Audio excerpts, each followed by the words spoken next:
Stranger Things, Stranger Things. Oh my God, it's Stranger Things. Season 2, hosted by me. Season 2. Welcome back to Season 2. We made it. We're here. We're doing it. I have only done episode 1, script-wise, so this is gonna be a journey, okay? I'm sitting on the floor. I'm house sitting right now, and I took all of these with me from my home to this home, and I put them on the only blank wall. I'm having to sit on the floor. Yeah, whatever. It's actually way more comfortable. Anyways. We've added some new characters. We've got rid of some characters. Hence the death corner. There will be some added to that by the end of the season. I'm just gonna let that out there. Season 2 is probably my favorite season of Stranger Things. It's just so good. I think it's the scariest season. In my opinion, it's the scariest. And while in some places it rises above, in other places it falls down below. There's some storylines which are so good and interesting. And there's one specific storyline that I don't like at all. But we'll get to that, okay? Once again, there are, I believe, 8 episodes in this season. No, there's 8 episodes in this season as well. And they're all an hour long, and they're all characterized by chapters. I'm going to introduce the new characters, because I think that's important. We have Bob Newby.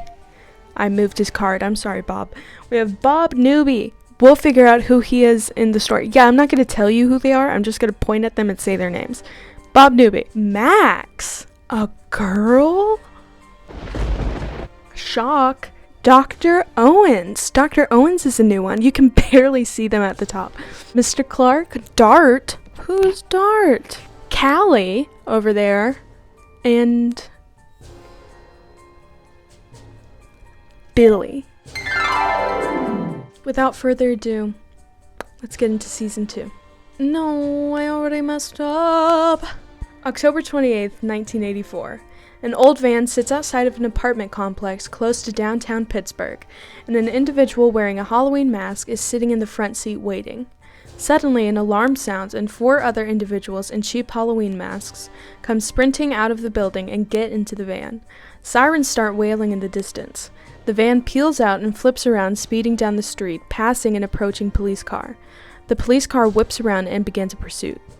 3 more police cruisers are following the van now. Callie, one of the passengers, gives the driver, whose name is Mick, directions to head towards a tunnel. Quietly, Callie closes her eyes and slowly raises her hand and closes it into a fist. Suddenly, the entrance of the tunnel collapses, rock and debris crashing into the street below. The first police cruiser slams on the brakes, narrowly avoiding the pile of rubble. The next 2 cars crash right into it. The cop riding shotgun in the first police car starts berating the driver, asking why he stopped. That officer, still shaken and disoriented, climbs out of the car and sees that the tunnel looks completely fine, with no sign of any destruction. Cut back to the van. Callie, cool and collected, goes to wipe a line of blood coming from her nose. As she raises her arm, there's a tattoo on her wrist, 008, in black writing. Back in Hawkins, Dustin Henderson is frantically searching through his house, tearing up couch cushions and nearly running over Muse, his mother's cat, desperately looking for quarters for the local arcade. Dustin jumps on his walkie-talkie and starts chatting with Lucas and Claire, and they rendezvous to meet at the arcade with the gang. Cut to the Wheeler home, where Mike is sitting in Elle's old Ford, sulking like a baby. Dustin radios him and tells him that he's late and that he needs to hurry up and get to the arcade. Mike, Lucas, and Dustin all pull up to the local arcade on their bikes, as Joyce Byers and her son Will pull up in a car. They didn't ride their bikes, they rode in a car. But the boys rode their bikes, because they don't have their licenses. Before Will gets out, Joyce reminds Will that if anything happens or if he needs to come home, she can come right back. She tells him not to walk or bike home and that she'll drive him. Joyce tells Joyce tells him to have fun, but after Will leaves, she has a concerned look on her face. Inside the arcade, the boys are gathered around Dragon's Lair. Dustin is the one currently playing and is getting direction from the rest of the group. Dustin loses, but doesn't care since he remarks that he's still the top player for Dig Dug. One of the arcade workers, whose name is Keith, no, it's not Keith Urban, interjects, asking Dustin, "Are you sure about that?" The boys then rush over to Dig Dug, and Dustin is devastated. He is no longer the top player. Instead, it's someone called Mad Max. Dustin confronts Keith, demanding to know who the player is. While this is going on, Will's attention is directed outside, and he slowly starts to walk to the entrance of the arcade. He sees small flakes floating through the air outside, and a low rumbling is heard. Will starts to turn back to get his friend's attention, but when he turns back, the arcade is empty. Suddenly, the lights flash off, and Will is back in the Upside Down, the parallel universe from the first season. The arcade is covered in what appears to be vines, and everything looks very worn down. The door to the arcade slams open, startling Will. Cautiously, he starts to walk outside, and once he's there, he can see red lightning flashing in the sky and ominous clouds gathering. Will whips around and sees that he's back in the normal world. Mike has come outside after him. Will turns back to the sky and sees just normal stars and no clouds. Will makes up an excuse that he just needed some air, not telling Mike what he really saw. The two of them then head back inside into the arcade. Okay, so, Will, what are you doing? What are you doing? I feel like this is like a great opportunity to perhaps tell somebody, maybe get some help, maybe see a therapist. I feel like therapy is therapeutic, if you will. I know it's the 80s, but it's kind of like, you should tell somebody, okay? The next day, on Main Street in town, everything is business as usual. Police Chief Jim Hopper pulls into the police station and is immediately accosted by Murray Bauman, the town's conspiracy theorist. The other deputies at the station mockingly ask Murray about seeing any more aliens. But Murray is convinced that there's a Russian spy presence in Hawkins. Murray has seen multiple reports about a Russian child in town that may have telekinetic abilities. Hopper's demeanor shifts as he realizes that Murray is talking about 11. Hopper then decides that he'll speak with Murray for 5 minutes, but not a second more. Now in Hopper's office, Murray continues to describe the different stories he has heard about this supposed Russian girl with psychic abilities. Murray believes that Barbara Holland, justice for Barb, by the way, justice for Barb, justice for Barb. Murray believes that Barbara Holland and the girl may have been kidnapped by Russian spies. Hopper continues to play dumb, refusing to give Murray any indication that there is some truth to what he's saying. The phone then rings, and Hopper's secretary lets him know that Farmer Merrill called and wants him to come check his pumpkins out because they seem to have been contaminated, and Merrill suspects foul play. By the way, we never got a name for Hopper's secretary, and I feel cheated. I want to know her name. She seems nice. At Hawkins High School, Nancy and Steve are sitting in his car. Nancy is holding an essay that Steve wrote and critiques it, asking if maybe he has time to rewrite it. Rewrite is a hard word for me to say. Rewrite it. Rewrite it. It turns out that it's a college application essay that he wrote. Nancy tells him that she'll help him. Steve would love for her help that night, but Nancy reminds him that they have a dinner to go to that night. Steve sighs, and it's clear that he doesn't really want to go. Then they hear tires screeching as a blue sports car flies into the parking lot. The sports car has a California license plate, and out steps a young man in boots, jeans, and a jean jacket. He's got a mane of hair and is smoking a cigarette, clearly a bad boy type. A young girl with red hair also gets out of the car and drops her skateboard to the ground and rides off towards the middle school without a word between them. Side note, that was Billy. Oh, I'm sorry. That was Billy, and then you can probably guess that the only person on here with a skateboard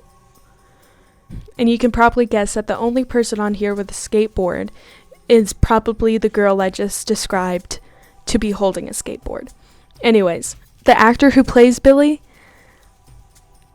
I'm going to be so very transparent with you. So very transparent. Probably the most handsome person I've ever seen in my entire life.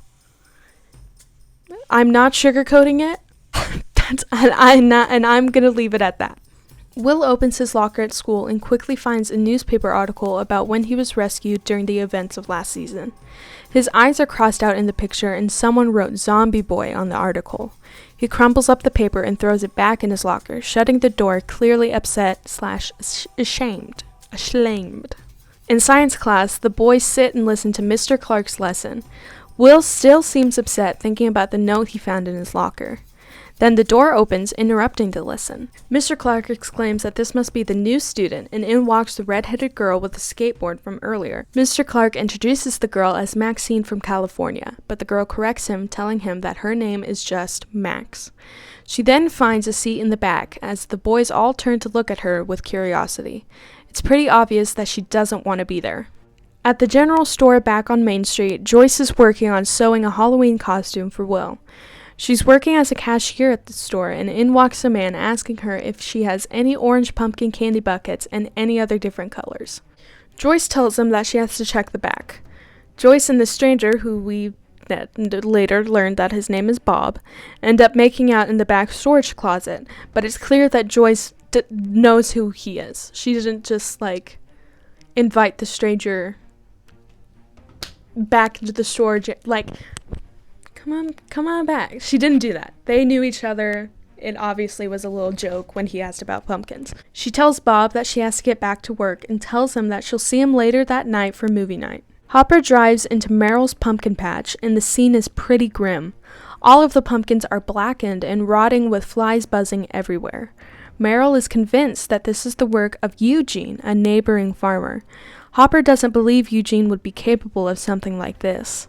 Hopper hears something in the cornfield nearby and asks Meryl if he has anyone working in the field, to which Meryl replies that he doesn't. Hopper cautiously enters the cornfield with his gun drawn. He slowly works his way through and comes upon a scarecrow, when suddenly a couple of crows fly out and startle him. He holsters his gun, because he's just being a paranoid little guy. He's just being a little paranoid. Back at the high school, a girl is handing out flyers for a big Halloween party happening, and Nancy and Jonathan are walking together. Nancy gets an invite for Jonathan and tells him that he's coming to the party. He tells her that he won't be able to make it since he's taking his brother trick-or-treating. Nancy tells him that he'll be done with that by 8 and that maybe he might meet someone at the party. Steve then jumps out and scares Nancy, picking her up. Jonathan quietly walks off and Nancy and Steve kiss. The boys are spying on Max at school. So I think they've been spending a little too much time with Jonathan. Okay, we don't need any more perverts. We have 8. One pervert. One pervert is a lot, okay? We don't need more than one pervert. They think that Max is actually Mad Max from the arcade. The boys debate whether it really could be her. Lucas and Dustin are convinced it's her, while Mike doesn't think so and is not impressed at all. AKA, this entire season, he's basically sulking that 11 is gone. Which, I get, okay, you cared about her, be sad, but also, Dustin then realizes that they can't see Max anymore and don't know where she is. They then see her walking back into school, but before she does, she drops something into the trash can. Once she's inside, the boys then rush over to the trash can to find out what she threw away and find a crumpled note. When they open it up, they all read aloud what it says. "Stop spying on me, creeps." Good for her. Good for her. The principal then walks up and asks for Will, telling him that his mother's there. He meets his mom at the front of the school. Mike, Lucas, and Dustin watch as Will leaves, commenting that Will always seems weird when he has to go in, remarking that he always seems quieter when he has to go. Where is he going? Joyce's car drives along a quiet road through the woods, the destination still unknown. Joyce tells Will that he has nothing to be nervous about and that he can just be honest with them and tell them everything. Joyce comforts him, telling him that she'll be right there the entire time. They then pull into a parking lot where they meet Hopper, and he greets both of them, and they all walk into the lab from season 1. Will is now in a hospital gown laying down, and electrodes are attached to his head. A doctor enters the room, Dr. Sam Owens, and starts talking to Will about his test results. They get into talking about Will's experience at the arcade from the other night and how he was back in the Upside Down. Will describes what he saw and describes feeling this evil force looking at him and feeling like this force wanted to kill everyone except Will. So that's a little bit worrisome. I'd be scared.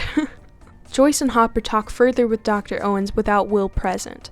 Dr. Owens believes that things will continue to get worse for Will before they get better, telling them that the anniversary of the event could bring up psychological trauma for Will, causing him to potentially behave differently, become more irritable, and maybe even lash out.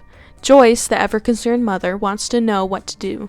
Dr. Owens tells her to just treat him normally, and Dr. Owens assures them that he's on their side and just wants them to trust him. So basically, Dr. Owens replaced evil Papa. So basically, Dr. Owens is like the recovery crew in a way, where he's like, that guy sucked. I'm gonna try and help your son. Sorry, hugs. XOXO. Walking out of the lab, Joyce and Hopper continue to talk, and Joyce is flabbergasted that the advice was just to trust the doctor after everything that has happened to them in the past. Hopper works to calm her down and let her know that things will be okay. He then asks Joyce about Bob, and she lets him know that they're good. Before Joyce and Will leave, Hopper tells her to call him the moment things do get worse for Will. Then they part ways, and Hopper lights up a cigarette and turns back to the lab. He then sees Dr. Owens, who waves goodbye to Hopper, but Hopper doesn't wave back. An assistant approaches Dr. Owen and lets him know that they're ready for him. Dr. Owens and the assistant head down an elevator and enter some sort of a control room. A man is suiting up into a fire-repellent suit and carrying a flamethrower. He walks into a small room with bits of ash and soot? Would you say soot? With bits of ash and soot. Soot? Soot? I feel like I'm French.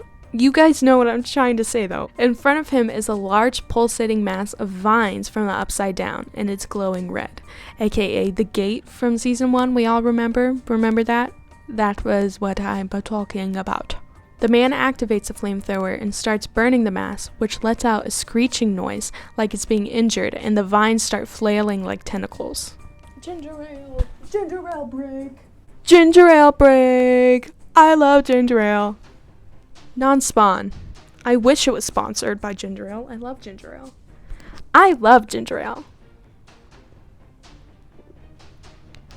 I choked on my ginger ale. I can't believe I choked on my ginger ale.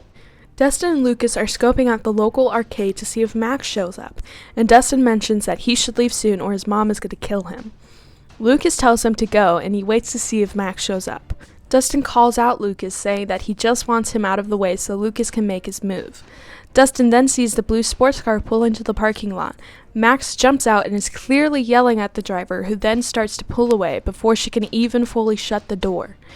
Inside the arcade, Lucas and Dustin continue to spy on Max, watching her play Dig Dug. At the Wheeler household, Mike gets a lecture from both of his parents during dinner because his behavior lately has been completely irrational. Steve and Nancy are walking up to the house when they realize that there's a for sale sign in the front yard. They both seem a bit apprehensive about ringing the doorbell, seeing as this is Barb's home, and Steve and Nancy are having dinner with her parents. Nancy mentions the for sale sign, and Barb's parents tell them that they've hired a man named Murray Bauman, the same man who wanted to talk with Hopper earlier, to look more into Barbara's disappearance. Barbara's father also mentions his disgust for Chief Hopper, I said that last time. Barbara's father also mentioned his disgust for Chief Hopper and the police Hawkins force. Whoa. And the Hawkins police force for their negligence in looking further into Barb's case. They're still holding out hope that they can find their daughter. Can find her dead body, maybe. They were never told what really happened, obviously, since the events from the previous season were covered up. But Nancy begins to look very uncomfortable and asks if that's why they're selling the house, and they respond that they'll do what they need to do. Nancy asks to be excused and heads to the bathroom, trying to calm herself down. She doesn't, and she just cries.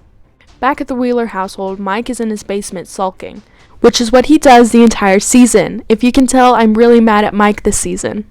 He walks over to Elle's fort and picks up his walkie-talkie and starts asking if Elle is there. Nothing but static, though. Undeterred, Mike continues to try to make contact with her. Mike puts down the walkie-talkie and begins to walk away. Suddenly, a voice comes through. Mike? He rushes over and asks if it's her, but instead he hears Dustin, who asks him what he's doing on this channel again. Mike doesn't respond, and Dustin continues telling him what they discovered, and that Max is in fact Mad Max. Mike doesn't care and turns off the walkie-talkie. Dustin and Lucas are out riding their bikes home, and they say goodnight to each other and part ways. Dustin rides up his driveway, and as he's walking inside, he hears a rustling in his trash can. He assumes that it's just his cat Muse and continues inside, but after he does so, his trash can shakes even more than the first time. What could be in the trash can? Oh, well, we'll never know. At the Byers household, Joyce is getting ready for movie night, and Bob is filming her with his top-of-the-line video camera. He works at Radio Shack, by the way, which I really like. I think that's, oh my god.